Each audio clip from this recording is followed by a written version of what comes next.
अब हम करने जा रहे हैं एक्सरसाइज 1A का क्वेश्चन नंबर 12।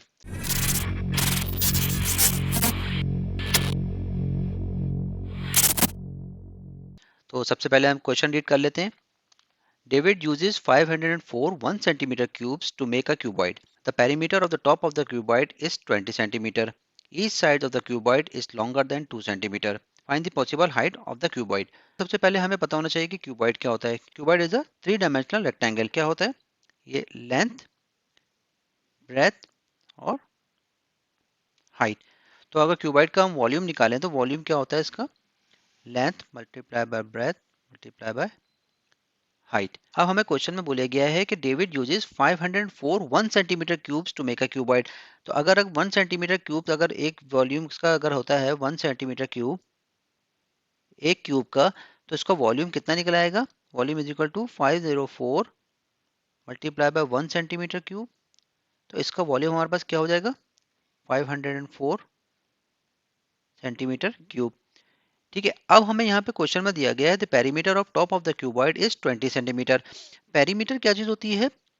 पेरीमीटर हमारे पास होता है sum of all sides of a rectangle और अ स्क्वायर।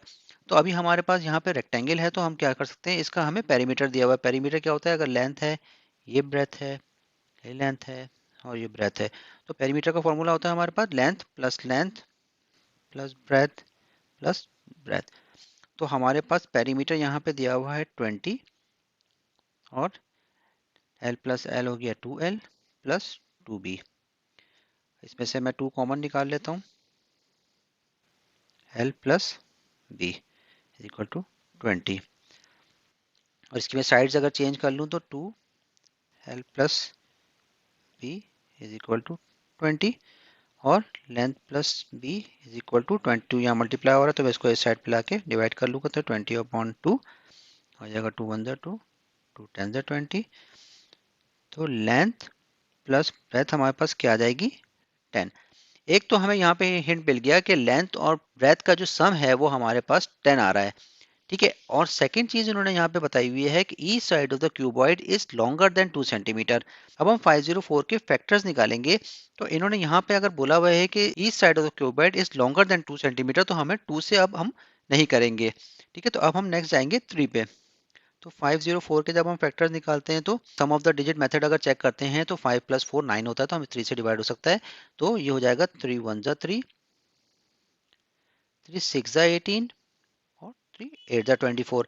अब हमें पता है कि अब हमें 3 में एक ऐसा कोई नंबर ऐड करें कि ये 10 हो जाए। तो 3 में कौन सा नंबर ऐड करेंगे? 10 हो, क्योंकि लेंथ प्लस ब्रेथ का सम जो है हमारे पास 10 है। तो 3 में जब हम 7 ऐड करेंगे तो ये 10 होगा। तो अब हम इसको 7 से चेक कर लेते हैं कि 7 से डिवाइड हो रहा है कि नहीं है। 7 2 14, 2 7 4 28। जब भी हम फैक्टर्स निकाल लेते किसी भी नंबर्स के, तो हम जब 3 फैक्टर्स निकालते तो उसमें हमें 3 पॉसिबिलिटीज होती थी कि या तो आइदर तो लेंथ होगी, या तो ब्रेथ होगी, या हाइट होगी। तो अब हमें पता चल गया कि ये दो अगर जो फैक्टर्स हमारे मिल गए हैं 3 + 4 10, तो हमें पता है कि लेंथ प्लस ब्रेथ का जो सम आ रहा है इन्होंने जो हमारे क्वेश्चन में दिया हुआ वो 10 सेंटीमीटर आ रहा है। तो यहाँ पे हमारे पास 10 बन गया।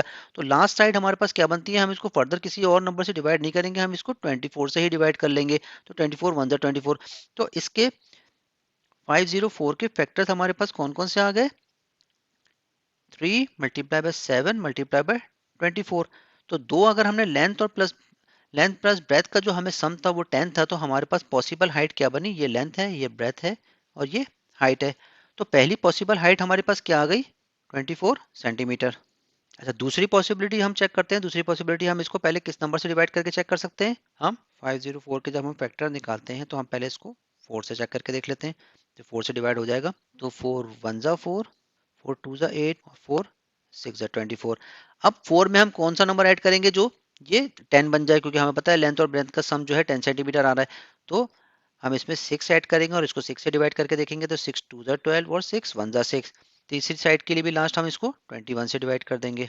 21 1 21। तो हमारे पास यहाँ पे क्यूबॉइड का अगर हम वॉल्यूम लेते हैं length multiply by breadth multiply by height, तो लेंथ और ब्रेथ का हमें पता है कि सम क्या आना था?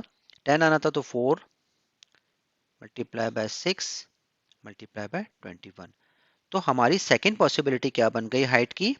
Height is equal to 21 centimetre. तो हमारे पास यहाँ पे दो पॉसिबिलिटीज बन गई हाइट की, 21 सेंटीमीटर एंड 24 सेंटीमीटर। होप आप लोगों को ये सॉल्यूशन समझ में आया होगा। आप लोगों के कोई भी क्वेश्चंस, कोई भी सजेशंस हो, आप मुझे कमेंट सेक्शन में लाजमी बताएं। Thank you.